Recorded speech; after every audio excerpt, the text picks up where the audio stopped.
Nós agradecemos imensamente a Deus pela oportunidade de chegar até você que nos assiste neste programa. E o nosso objetivo é levar até você a palavra de Deus, uma palavra de fé e de esperança. Hoje, em especial, eu quero falar sobre um tema muito importante, que diz o seguinte: transformando aparentes derrotas em grandes vitórias. E para isso, nós vamos ler um texto da palavra de Deus que está escrito na carta do apóstolo Paulo aos Filipenses, no capítulo de número 2, a partir do verso 5. Diz assim: de sorte que haja em vós o mesmo sentimento que houve também em Cristo Jesus, que, sendo em forma de Deus, não teve por usurpação ser igual a Deus, mas aniquilou-se a si mesmo, tomando a forma de servo, fazendo-se semelhante aos homens, e achado na forma de homem, humilhou-se a si mesmo, sendo obediente até a morte e morte de cruz. Pelo que também Deus o exaltou soberanamente, e lhe deu um nome que é sobre todo nome, para que ao nome de Jesus se dobre todo o joelho dos que estão nos céus, na terra e debaixo da terra, e toda língua confesse que Jesus Cristo é o Senhor, para a glória de Deus Pai. Amém. Eu não sei se você que me assiste neste momento um dia já sentiu o sentimento de derrota.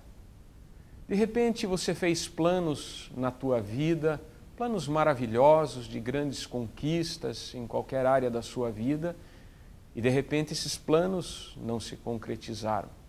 Talvez você empreendeu muito dinheiro, muito esforço, lutou, batalhou, sonhou com tantas coisas lindas e de repente os teus sonhos não se realizaram.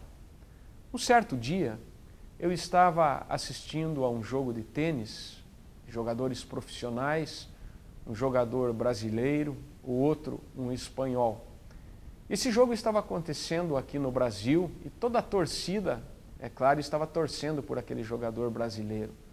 E ele estava ali se empenhando, um jogo muito equilibrado, e ali foi passando o tempo, aquele jogo acontecendo, as pessoas envolvidas, aquela torcida envolvida, e aquele jogador dando o máximo de si para aquelas pessoas que estavam assistindo aquele jogo. Mas, apesar de todo o seu esforço, apesar dele certamente fazer o seu melhor, aquele jogo foi definido nos detalhes. E o jogador brasileiro, diante da sua torcida, perdeu aquele jogo. E ao término, ele estava ali desgastado, estava transpirando. E quando nós estávamos saindo daquele ambiente, daquele lugar, eu olhei e ele estava assentado num banco, debaixo de uma árvore, cabisbaixo, chorando, sendo consolado por alguém, e estava estampada na sua face, estava estampado no seu rosto o sentimento de frustração, de tristeza e de derrota. E talvez você que me assiste neste momento, um dia você já teve esse tipo de sentimento. É interessante que, olhando para a vida do Senhor Jesus Cristo e fazendo uma análise superficial da sua vida, aparentemente, ele teve grandes derrotas na sua caminhada terrena. Nós podemos começar falando aqui acerca do seu nascimento. Todos nós sabemos que quando uma criança está para vir ao mundo, existem todos os preparativos, feitos com amor, com carinho, e muitas vezes até antes desta criança ser gerada, já existe aquela expectativa dos pais, da família, de pessoas, e se prepara todo um enxoval, a mobília, todas as coisas, para que aquela criança venha ao mundo e possa desfrutar do conforto, possa desfrutar de um ambiente agradável e propício para o seu desenvolvimento. Mas interessante que, se nós pensarmos que o próprio Filho de Deus veio a este mundo, poderíamos esperar que ele nascesse num palácio, num lugar luxuoso, cercado de beleza, esplendor, mas não é isso que a palavra de Deus nos relata. Nós vemos no texto bíblico que descreve o nascimento de Jesus, que José e Maria estavam em Belém. José veio para participar do censo e estava com a sua esposa, agora grávida, prestes a dar à luz, e eles procuravam um lugar para que Jesus Cristo nascesse. Mas a Bíblia nos diz que não havia lugar na hospedaria. E alguém, sensibilizado por aquela situação, colocou à disposição daquela família uma estrebaria, junto aos animais, um lugar simples e um lugar humilde. E foi no meio daqueles animais, naquele lugar precário, que o Filho de Deus veio ao mundo. Quando nós vemos a história dos reis magos que saíram do Oriente atrás de uma estrela que indicava o nascimento de um grande rei, esses magos dirigiram-se ao palácio do rei Herodes. É ali que eles esperavam encontrar o rei.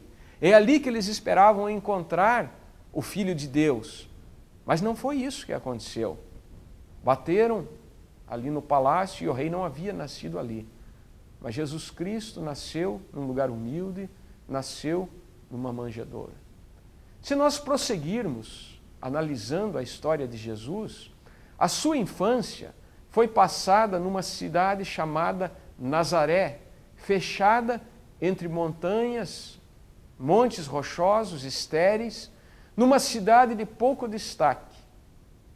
E no Evangelho segundo João, nos diz que quando Filipe falou a Natanael, nós achamos aquele de quem está escrito na lei de Moisés e que os profetas falaram. Ele é Jesus de Nazaré. Natanael disse, mas porventura, pode vir algo bom de Nazaré?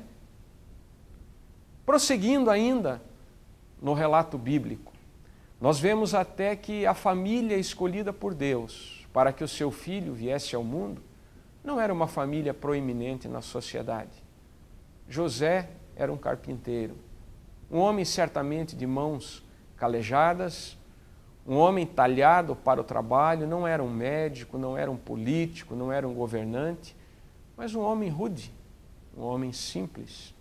Sua esposa Maria, a mulher escolhida por Deus para que o seu filho viesse a este mundo, uma jovenzinha humilde. E foi nesse contexto que Jesus Cristo cresceu, que ele foi criado de uma forma humilde, de uma forma simples. Quando nós olhamos também para o seu ministério, nós vemos que ele trouxe para junto de si 12 homens, que foram chamados apóstolos.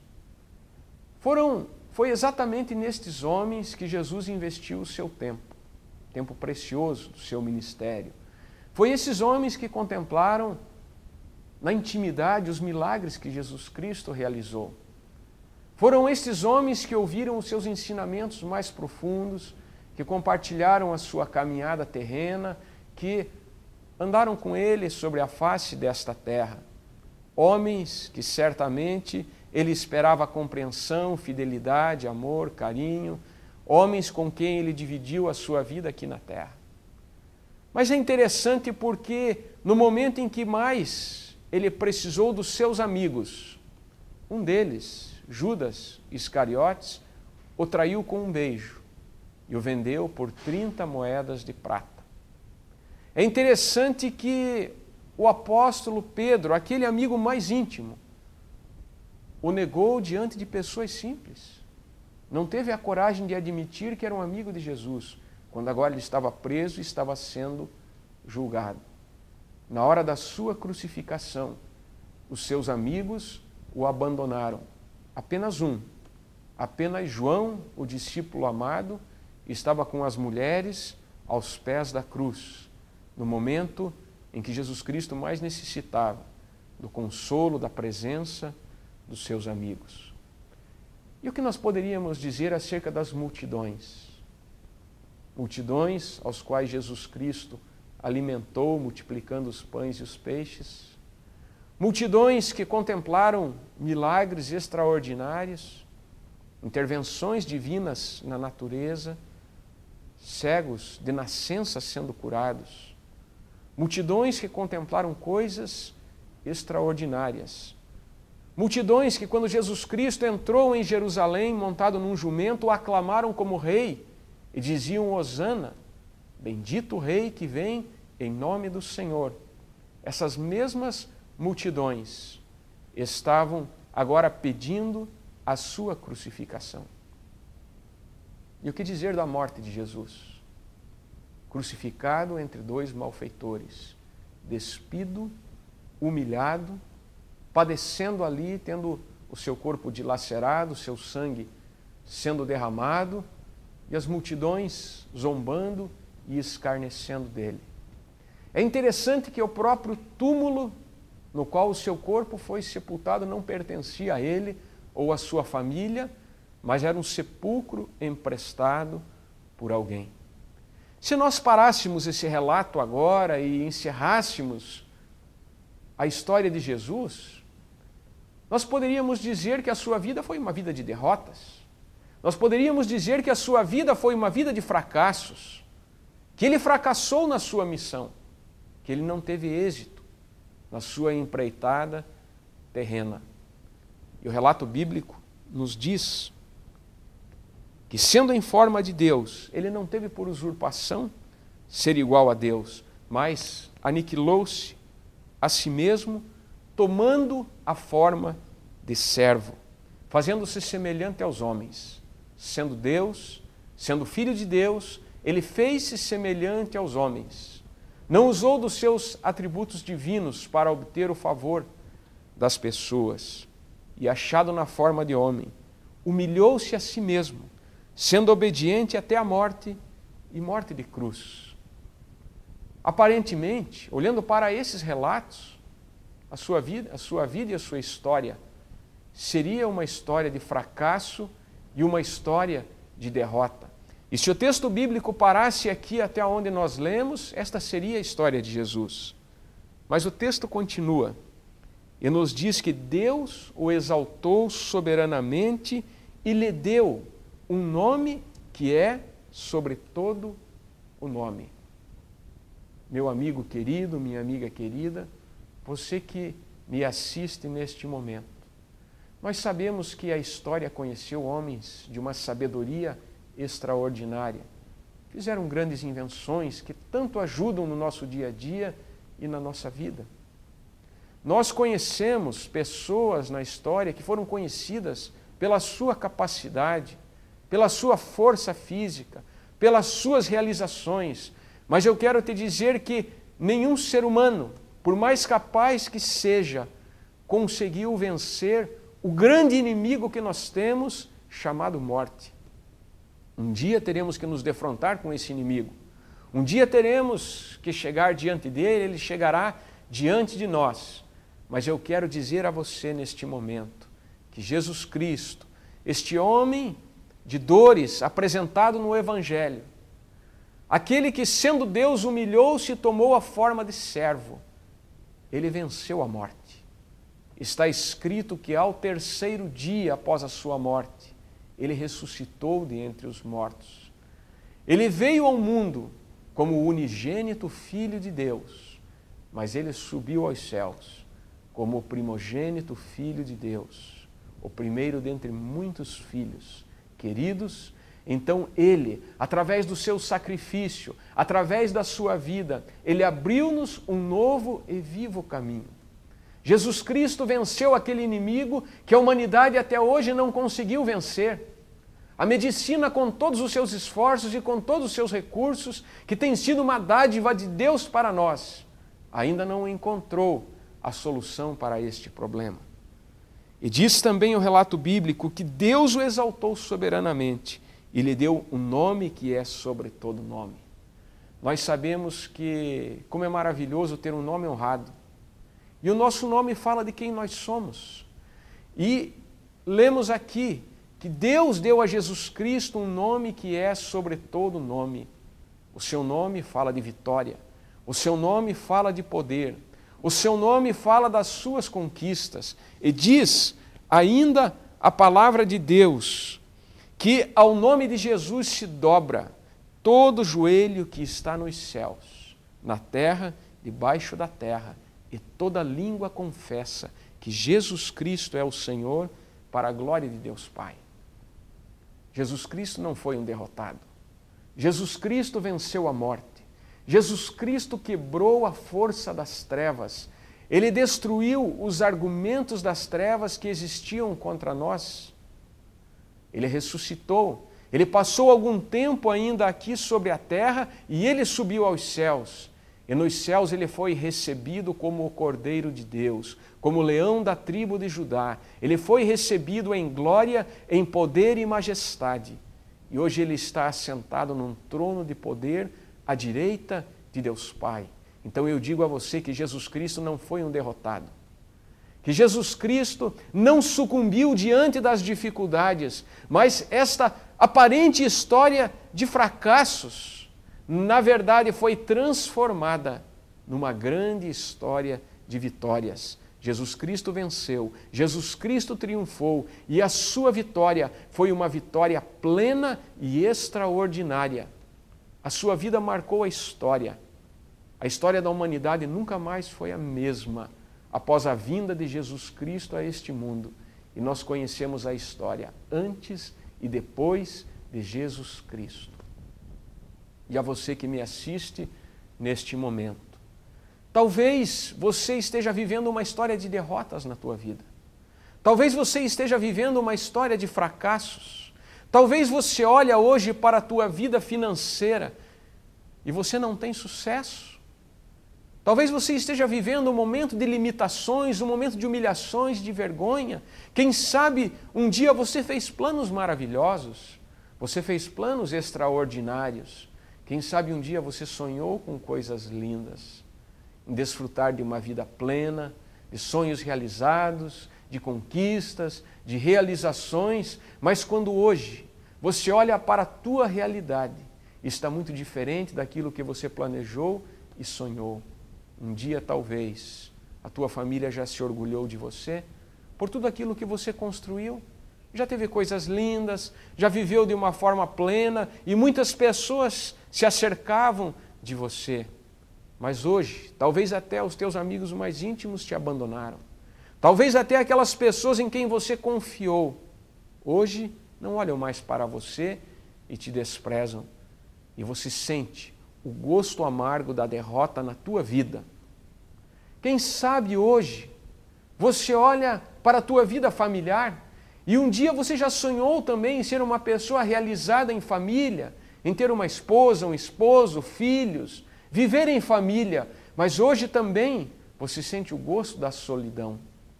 Não sente paz dentro do teu lar, não sente alegria dentro do teu lar, vive momentos de conflitos interiores, conflitos dentro da tua casa, no seio da tua família. E muitas vezes você não tem mais nem o desejo de estar dentro da tua casa, de vir para a tua casa, porque é um lugar onde você se sente infeliz e derrotado. Talvez um dia você perdeu a tua família, o esposo, a esposa partiu, os filhos estão no mundo, não conseguem espelhar aquilo que você sonhava e desejava deles. Quem sabe sucumbidos diante do vício, das tragédias humanas, acercados de más companhias, te trazendo tristeza e infelicidade. Talvez os teus sonhos estejam muito longe de se realizarem. Talvez a enfermidade bateu à porta da tua vida e você viu as tuas energias também se esvaírem. E hoje, infelizmente, você perdeu o vigor, perdeu o desejo de viver, está talvez até aflito pela doença, pela enfermidade, passando os teus dias num leito, não tem mais alegria de viver. Ou talvez até você viva cercado de todos os favores que o mundo pode oferecer, mas existe um vazio interior muito grande dentro de você e você tenta preencher esse vazio com tantas coisas, mas parece que é uma corrida sem fim. Que quanto mais você corre, quanto mais você luta e quanto mais você batalha, mais longe ficam os teus objetivos e esse vazio permanece cada vez maior como um buraco dentro do teu coração. Eu quero falar para você neste momento de um Deus que tem o poder de transformar as aparentes derrotas da nossa vida em grandes vitórias. Olhamos para Jesus, é o nosso exemplo maior. Vemos quantas dificuldades ele enfrentou aqui na sua caminhada terrena. Mas é interessante porque ele não desanimou. É interessante porque ele foi até o fim da sua caminhada. E quem sabe você que me assiste neste momento, você já perdeu a alegria de viver. E quem sabe até pensamentos de morte têm passado pela tua mente. E você diga, mas pastor, de que me adianta viver nessa situação que eu estou vivendo? De que me adianta prosseguir nesta caminhada se tudo aquilo que eu fiz foi-se por água abaixo e eu me sinto completamente derrotado e infeliz? Eu falo a você que me assiste de um Deus vivo e de um Deus poderoso e que pode mudar e transformar esta situação que você está vivendo. E talvez você me diga, mas o que é que eu preciso fazer para que esta situação seja transformada na minha vida? E eu digo a você que estes momentos de derrota em que você está vivendo é o momento em que Deus espera uma oportunidade para poder agir na tua vida. É necessário que você dê uma oportunidade ao Senhor. É necessário que você abra o teu coração. É necessário que você, neste momento que talvez se sinta cansado de lutar pelas tuas próprias forças, dê uma oportunidade para que o poder de Deus possa se manifestar na tua vida. Talvez você já nem encontre mais forças em você.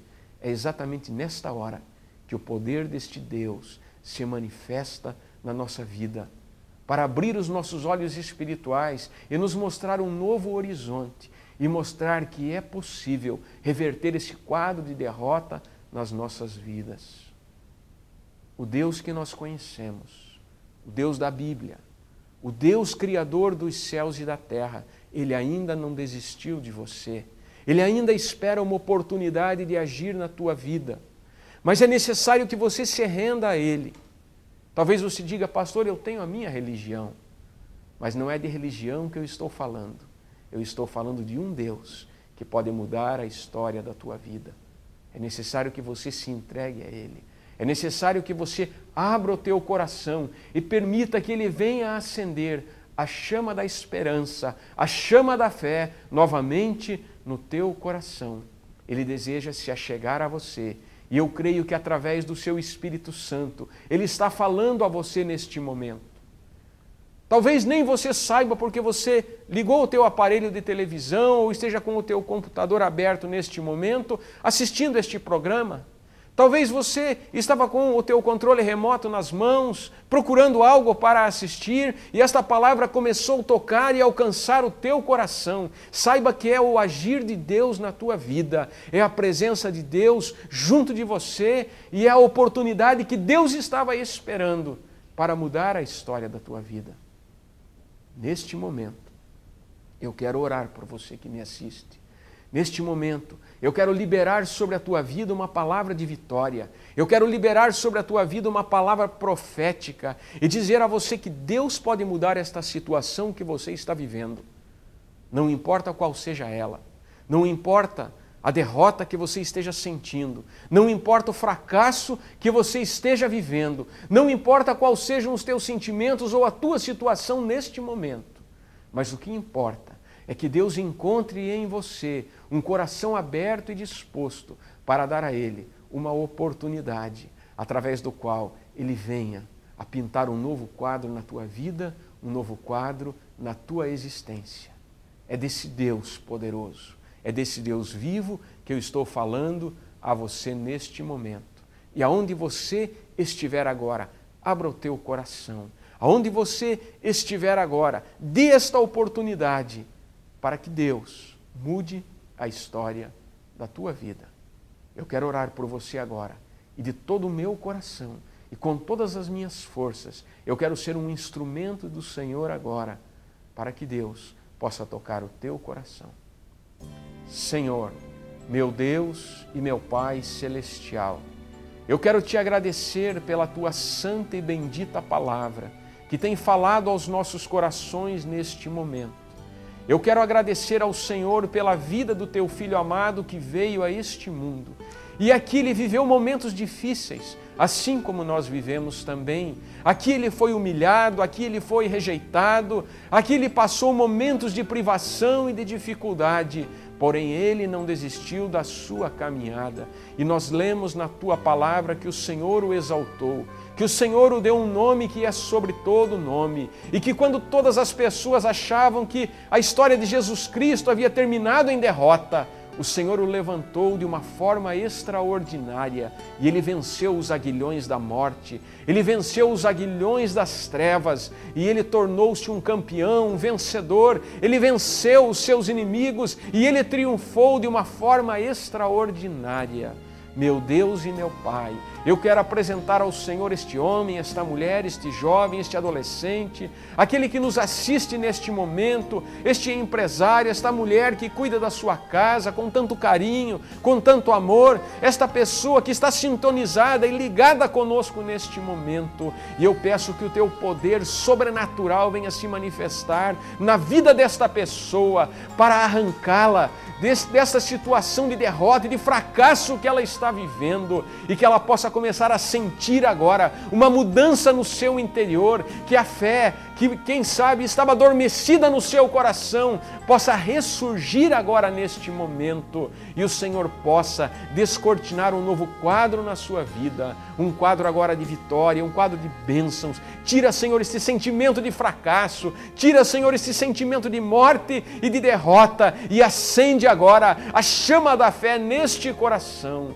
Meu Pai, eu coloco esta vida nas tuas mãos e te peço, começa agora uma mudança, uma transformação e faz desta pessoa um vencedor, um campeão da fé, uma pessoa vencedora e que cada sonho, cada semente no seu coração não venha a morrer, mas possa germinar, possa dar frutos e se transformar numa vida vitoriosa, numa vida vencedora.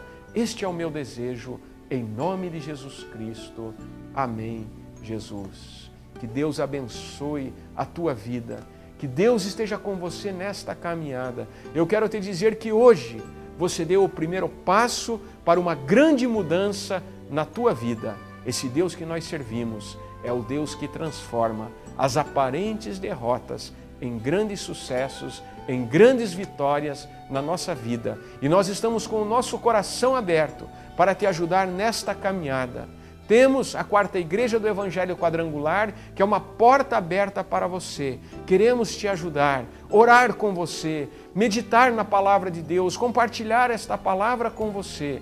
Você vai ver aí na tela o nosso telefone, você pode ligar, fazer um contato. Temos uma equipe de pastores preparados, uma equipe preparada para te ajudar. Temos cultos, reuniões, temos tudo aquilo que podemos te oferecer para ajudar você chegar mais perto deste Deus poderoso.